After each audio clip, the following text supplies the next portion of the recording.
अभी कुछ महीने पहले की बात है, मैंने एक फ़िल्म देखी थी। फ़िल्म जब खत्म हुई तो मेरे मन में सवाल आया कि ये फ़िल्म किस बारे में थी? क्या थी इसकी कहानी? क्या था मोटिव इस फ़िल्म को बनाने का? मतलब कुछ देर के लिए समझ ही नहीं आया कि ये क्या देखा मैंने। हाँ, अभी जब मैं इस फ़िल्म का नाम बताऊँगी तो आप में से कई लोग शायद कहेंगे कि हमें तो समझ आई थी। पर कुछ ऐसे भी होंगे जो ज़रूर रिलेटेबल फीलिंग वाली बात कहेंगे।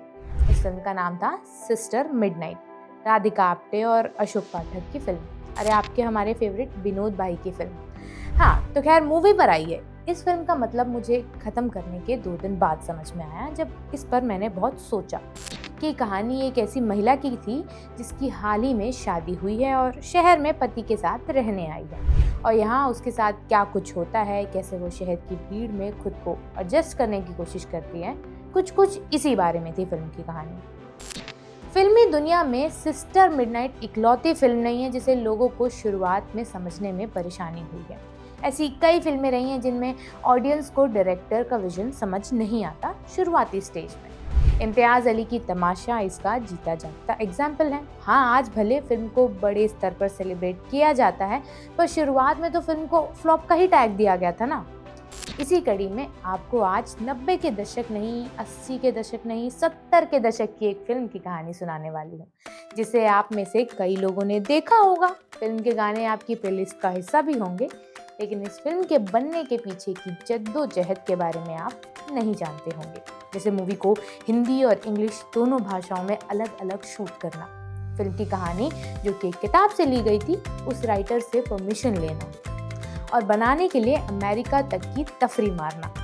आज यादों की झरोखा में कहानी देवानंद और वहीदा रहमान की क्लासिक फिल्म गाइड की, जहां एक पल जीने की तमन्ना थी तो दूसरी तरफ मरने का इरादा था, और उसके बीच थी फिल्म को पूरा करने की जिद। हाय, मेरा नाम है अन्नू और आप देख रहे हैं बजट बट्टू एंटरटेनमेंट पर यादों का झरोखा।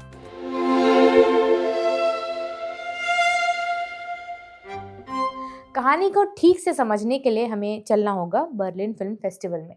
फिल्म फेस्टिवल की चमक कम हुई ही थी कि देव आनंद लंदन पहुंच गए और यहीं से गाइड को बनाने की कहानी शुरू होती है। किसी ने उन्हें कैजुअली कहा कि अगर कुछ अच्छा पढ़ना है तो आर के नारायण का उपन्यास द गाइड पढ़िए। जैसे हम लोग आपस में अक्सर एक दूसरे को फिल्मों और किताबों को पढ़ने का सजेशन देते रहते हैं, कुछ वैसा ही। अब आम तौर पर लोग ऐसी सलाह सुनकर हाँ देखेंगे बोलकर भूल जाते हैं, लेकिन देव आनंद कहानी के मामले में कभी लापरवाह नहीं रहे। किताब ढूंढते ढूंढते वो लंदन के बड़े बुक स्टोर फॉइल्स तक पहुंच गए, लेकिन वहां पता चला कि किताब की सारी कॉपियां बिक चुकी हैं। यही कहानी खत्म हो सकती थी, लेकिन किस्मत शायद कुछ और ही प्लान कर रही थी। काउंटर पर खड़ी सेल्स गर्ल ने कहा, आप अपना पता छोड़ जाइए, किताब आते ही मैं भेज दूंगी। देव ने पता छोड़ दिया, शायद बिना ज्यादा उम्मीद के। अगले ही दिन होटल की रिसेप्शन से फोन आया, सर आपके लिए एक पार्सल आया है। पार्सल कमरे में पहुंचा, खोला गया और अंदर वही किताब थी, गाइड, जिसके लेखक थे आर के नारायण। आज के अमेज़न फ्लिपकार्ट वाले दौर में ये नॉर्मल लगेगा, लेकिन उस समय ये ऑलमोस्ट फिल्मी संयोग था। देव आनंद हाइड पार्क के सामने अपने होटल की बालकनी में बैठे और किताब पढ़ना शुरू किया। पढ़ते पढ़ते वो कहानी में ऐसे खो गए कि पूरी किताब एक ही बैठक में खत्म कर दी। आखिरी पन्ना बंद करते उनके दिमाग में एक ही ख्याल था, इस पर तो फिल्म बननी चाहिए। उन्हें तुरंत समझ में आ गया कि कहानी में दम है और ये स्क्रीन पर कमाल कर सकती है। तब तक इस उपन्यास को साहित्य अकादमी पुरस्कार मिल चुका था और आर के नारायण दुनिया भर में जाने जाते थे। मतलब कंटेंट स्ट्रॉन्ग था, लेखक बड़ा नाम था और कहानी अलग थी, बस चाहिए था सही फिल्मी सोच। मजेदार बात यह थी कि देव आनंद पहले से ही अमेरिकी लेखिका पर्ल एस बर्ग की फिल्म कंपनी के साथ एक इंटरनेशनल प्रोजेक्ट प्लान कर रहे थे। उन्होंने तुरंत अमेरिका फोन मिलाया और पर्ल से गाइड का जिक्र कर दिया। पर्ल ने कहानी सुनी और तुरंत कहा, देव आप अमेरिका आ जाइए। यहीं से एक भारतीय कहानी, एक भारतीय स्टार और एक इंटरनेशनल टीम मिलकर ऐसी फिल्म की तैयारी करने लगे जिसे आगे चलकर हिंदी सिनेमा की सबसे बड़ी क्लासिक में गिना गया। देव आनंद ने अमेरिका पहुंचते ही अगला बड़ा कदम उठाया, आर के नारायण से सीधे बात करने का परमिशन के लिए, क्योंकि आइडिया बड़ा था लेकिन बिना फिल्म राइट्स के सब सिर्फ सपना ही रह जाता। जब देव अमेरिका पहुंचे तो पर्ल एस बर्ग ने सीधा सवाल किया, क्या आपके पास इस किताब पर फिल्म बनाने के राइट्स हैं? देव का जवाब भी देवानंद स्टाइल में था, अभी नहीं लेकिन ले आऊंगा। मतलब कॉन्फिडेंस फुल ऑन था। अब राइट्स लेने थे और उसके लिए चाहिए थे लेखक से सीधी बात की तरह कोई गुंजाइश। किसी तरह देव ने आर के नारायण का फोन नंबर हासिल किया और वहीं से कॉल लगा दिया। देव आनंद ने अपनी आत्मकथा रोमांसिंग विद लाइफ में इस पल को बड़े मजेदार अंदाज में लिखा है। फोन उठा, उधर से आवाज आई, आर के नारायण हियर। देव बोले, मैं देव आनंद बोल रहा हूँ। उधर से जवाब आया, कौन देव आनंद? ऐसा सवाल जायज था भाई, अब रोज तो उन्हें सेलेब्स के कॉल आते नहीं होंगे कि वो इस बात के यूज्ड टू हो। आगे देव ने समझाया, देवानंद फिल्म एक्टर देवानंद। तब नारायण ने पूछा, मैं आपके लिए क्या कर सकता हूँ? यहीं देव ने अपना आइडिया पिच कर दिया। बोले, क्या हम एक ऐसा प्रोजेक्ट साथ में कर सकते हैं जो हॉलीवुड तक जा सके?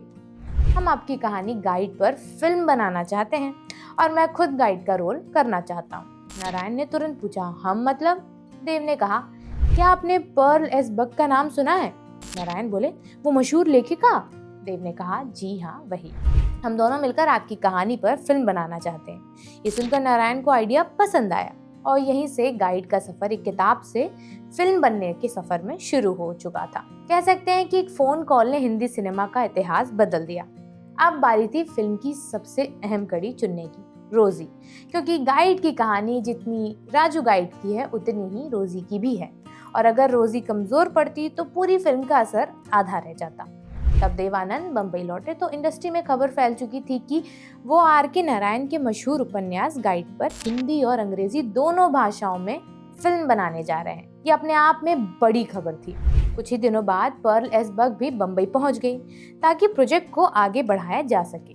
देव आनंद ने उनके स्वागत में सन एंड सन होटल में एक पार्टी रखी। उसी दौरान नागपुर में कांग्रेस का बड़ा सम्मेलन हो रहा था, जहां देव आनंद को खास तौर पर बुलाया गया था। वहां उन्हें पंडित जवाहरलाल नेहरू के बगल में बैठने का मौका मिला।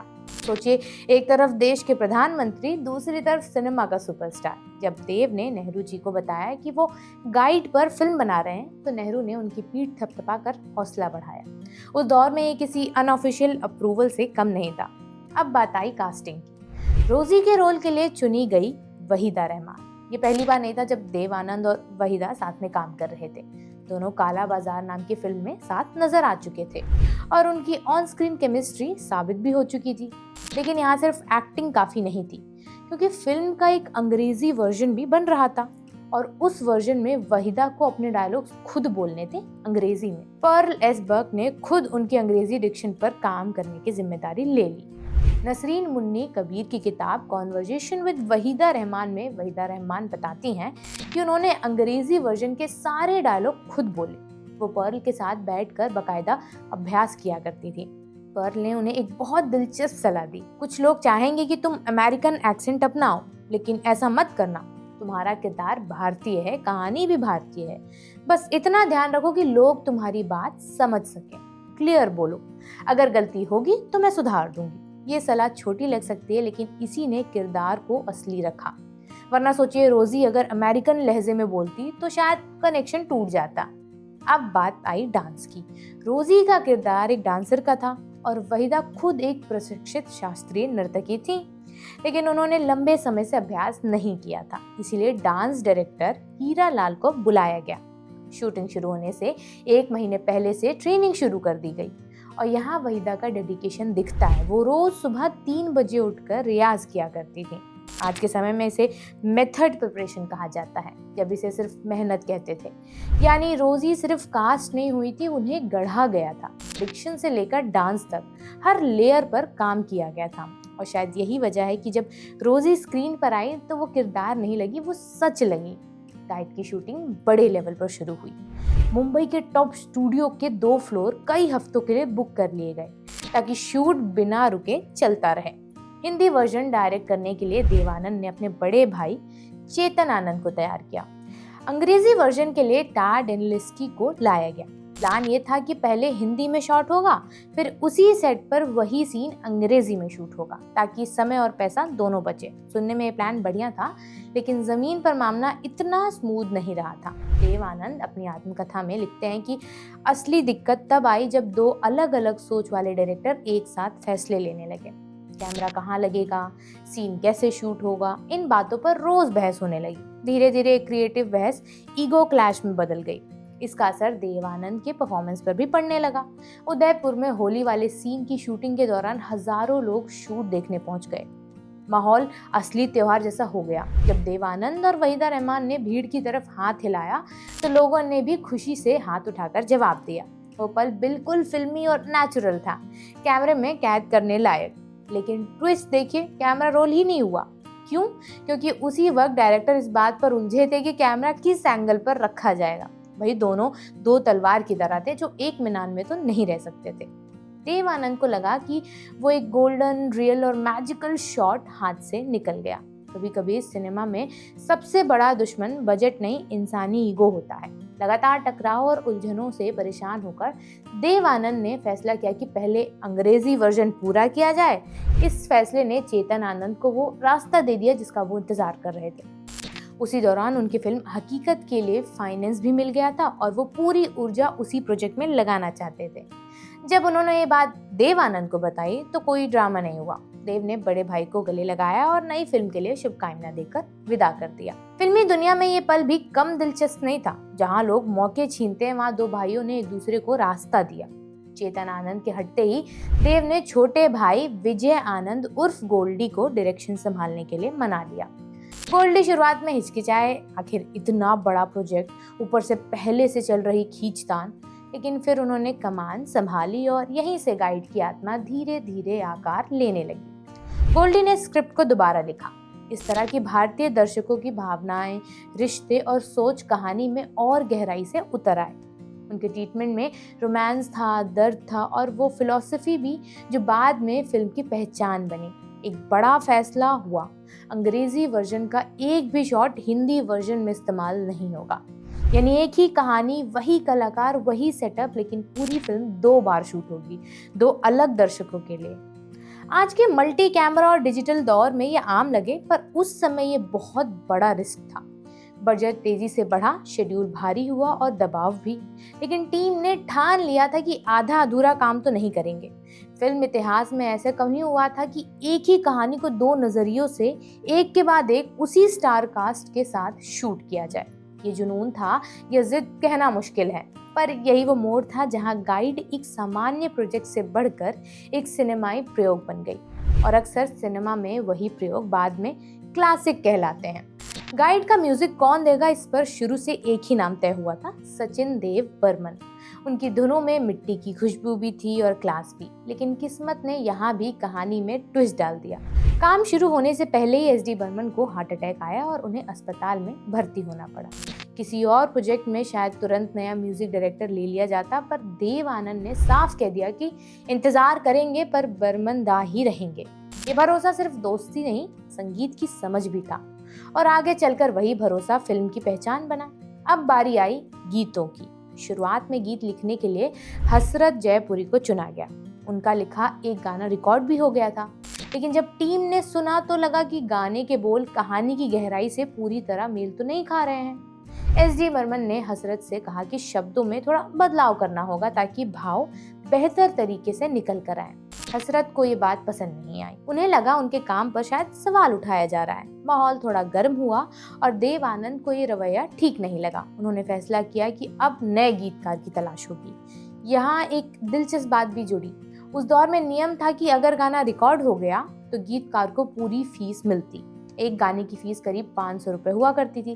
लेकिन देव आनंद ने हसरत जयपुरी को पूरे 25,000 रुपए का चेक भेजा, यानी उस समय के हिसाब से बहुत ही बड़ी रकम। ये कदम बताता है कि प्रोफेशनल मतभेद अपनी जगह है, लेकिन इज्जत अपनी जगह है। तभी एंट्री होती है शैलेंद्र की, जैसे फिल्म खुद उन्हें बुला रही हो। उन्हें पता चला कि नवकेतन नए गीतकार की तलाश में है, तो उन्होंने देव आनंद से संपर्क किया। पहले काला बाजार में साथ काम हो चुका था, दोस्ती भी थी और एक दूसरे की समझ भी। शैलेंद्र आए और फिर जो हुआ वो इतिहास है। आज फिर जीने की तमन्ना है, तेरे मेरे सपने अब एक रंग है, पिया तो से नैना लागे रे। ये सिर्फ गाने नहीं थे, फिल्म की आत्मा थे। शैलेंद्र ने शब्द नहीं लिखे थे, किरदारों की धड़कन लिखी थी। रोजी की आजादी, राजू की उलझन, प्यार की खामोशी, सब गीतों में उतर आया। कहते हैं फिल्मों की किस्मत स्क्रिप्ट से बनती है, लेकिन गाइड ने साबित किया कि कभी कभी किस्मत लिरिक्स भी लिखते हैं। हसरत जयपुरी का लिखा गाना टेबल पर था और उसे लेकर गोल्डी आनंद, देव आनंद और शैलेंद्र के बीच रात 11 बजे तक एक मीटिंग चल रही थी। तभी सचिन देव बर्मन भी आ पहुंचे। कुछ ही मिनटों की बातचीत में उन्होंने फिल्म का पहला गीत वहीं आकार दे दिया, दिन ढल जाए रात ना आए। यानी मूड सेट हो चुका था, गाने कहानी से निकलेंगे, सिर्फ सजावट नहीं होंगे। फिर गोल्डी ने शैलेंद्र को रोजी की सिचुएशन समझाई। एक ऐसी औरत जिसे उसके पति ने नाच गाने से रोक दिया है, जो अपनी पहचान दबाकर जी रही है, लेकिन जब उसे एहसास होता है कि उसने अपने सपनों से समझौता करके गलती की है, तो वो फिर से घुंघरू पहन लेती है। यही उसका रीबर्थ मोमेंट था। सिचुएशन सुनते ही बर्मन दा ने गोल्डी से कहा, आप घर जाइए, अब हम और शैलेंद्र इस पर काम करेंगे। 1 घंटे बाद फोन आया, मुखड़ा तैयार है। वही, आज फिर जीने की तमन्ना है, आज फिर मरने का इरादा है। लाइन दमदार थी पर गाना अधूरा था। आगे क्या? इस सवाल का जवाब कुछ दिनों तक नहीं आया। गोल्डी बेचैन हो गए और खुद शैलेंद्र के घर पहुंच गए। बोले, समय निकल रहा है, गाना पूरा कीजिए। और फिर वही जादू हुआ जो सिर्फ शैलेंद्र कर सकते थे। उन्होंने तुरंत कागज उठाया और लिख दिया, कांटों से खींच के ये आंचल, तोड़ देंगे बंधन बाजी पायल। बस यहीं से रोजी किरदार नहीं रही, वो एक सोच बन गई।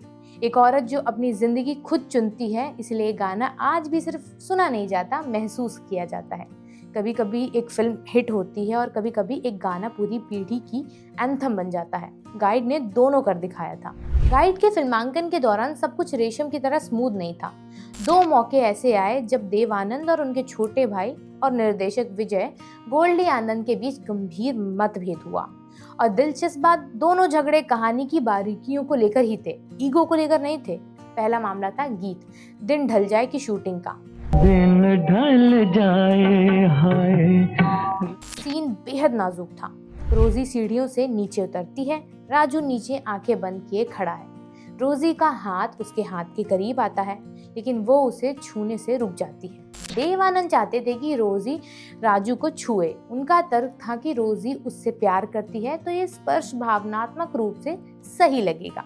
लेकिन गोल्डी का नजरिया थोड़ा अलग था। उनके लिए रोजी सिर्फ प्रेम में डूबी औरत नहीं थी, बल्कि अपने आत्मसम्मान से जूझती महिला थी। वो राजू से प्यार करती है, मगर उसकी बेईमानी, चोरी और शराब की आदत से परेशान भी है। ऐसे में उसका हाथ रोक लेना उसकी अंदरूनी संघर्ष को दिखाता है।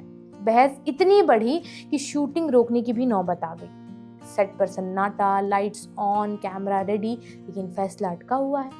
आखिरकार गोल्डी अपनी बात मनवाने में सफल हो गए।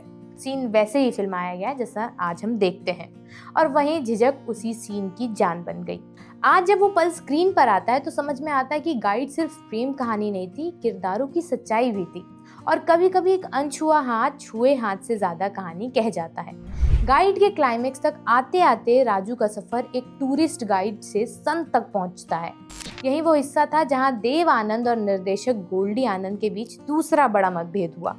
सीन की मांग थी 12 दिन का उपवास, यानी फास्टिंग। थका हुआ शरीर, टूटा हुआ आदमी जो आस्था और अपराध बोध के बीच खड़ा है। गोल्डी चाहते थे कि राजू बढ़ी हुई दाढ़ी, कमजोर चेहरा और धूप में जला रंग लेकर दिखे। उनका मकसद साफ था, किरदार की सच्चाई स्टार की चमक से ऊपर होनी चाहिए। देव आनंद इस सोच से सहज नहीं थे। उनका मानना था कि एक स्टार को पर्दे पर सुंदर ना दिखाना ये गलत है। उस दौर में हीरो की इमेज बहुत मायने रखती थी और देव आनंद अपनी स्क्रीन पर्सनालिटी को लेकर बहुत सजग थे। कहानी यहीं गर्म हुई। गोल्डी ने मेकअप टीम को निर्देश दिए कि राजू का लुक थोड़ा थका हुआ, काला वाला दिखाना। देव को पता चला तो उन्होंने विरोध किया। सेट पर एक तरह का कोल्ड वॉर भी शुरू हो गया, पर साफ तनाव के साथ। तभी सिनेमेटोग्राफर फाली ने बीच का रास्ता सुलझाया। उन्होंने गोल्डी से कहा कि देव बड़े स्टार हैं, थोड़ा संतुलन रखा जा सकता है। लेकिन गोल्डी अड़े रहे। उनका कहना था कि अगर लुक से समझौता किया जाए तो फिल्म की आत्मा टूट जाएगी, और उन्होंने भरोसा जताया कि देव आनंद खुद समझेंगे। आखिरकार वही हुआ। देव आनंद ने किरदार को प्रायोरिटाइज किया और उसी थके हुए, तपे हुए, दाढ़ी वाले रूप में कैमरे के सामने आ गए। नतीजा क्या हुआ? हिंदी सिनेमा के सबसे यादगार क्लाइमेक्स में से एक, जहां स्टार नहीं सिर्फ राजू दिखाई देता है। यही गाइड की खूबसूरती बनी। यहाँ ग्लैमर और सच्चाई की लड़ाई हुई और जीत कहानी की हुई। गाइड की मुश्किलें शूटिंग पर ही खत्म नहीं हुई, असली टेस्ट रिलीज से पहले शुरू हुआ। इंडस्ट्री में बात फैल गई कि ये कोई टिपिकल कमर्शियल फिल्म नहीं है। ना हीरो वाला सेफ एंडिंग है, ना हल्की फुल्की कहानी है। ऊपर से क्लाइमेक्स में राजू की मौत का संकेत भी है। डिस्ट्रीब्यूटर्स को लगा कि ये फिल्म टिकट खिड़की पर दाव की तरह है। नतीजा ये हुआ कि गाइड नवकेतन की इकलौती ऐसी फिल्म बन गई जो शूटिंग के दौरान बिक ही नहीं पाई। कई डिस्ट्रीब्यूटर्स नाराज थे कि देव आनंद जैसे स्टार की फिल्म का अंत इतना गंभीर क्यों है। बंगाल के एक डिस्ट्रीब्यूटर ने तो सीधा सुझाव दे दिया कि क्लाइमेक्स बदल दीजिए, देव को मरने मत दीजिए। लेकिन गोल्डी आनंद ने साफ मना कर दिया। उनके लिए कहानी ज्यादा जरूरी थी। जब बार बार एकदम कोल्ड रिस्पॉन्स मिला तो देव आनंद ने भी डिस्ट्रीब्यूटर्स को पूरी फिल्म दिखाना लगभग बंद कर दिया। तभी एंट्री होती है एक प्रैक्टिकल दिमाग की, यश जौहर की, जो उस समय नवकेतन में प्रोडक्शन कंट्रोलर थे। उन्होंने आइडिया दिया, पूरी फिल्म मत दिखाओ ना, सिर्फ गाने दिखाइए। दिल्ली के एक डिस्ट्रीब्यूटर को बुलाया गया, उसे सिर्फ 2 गाने दिखाए गए, पिया तो से नैना लागे रे और गाता रहे मेरा मन। जैसे उसने गाने देखे वो हैरान रह गया।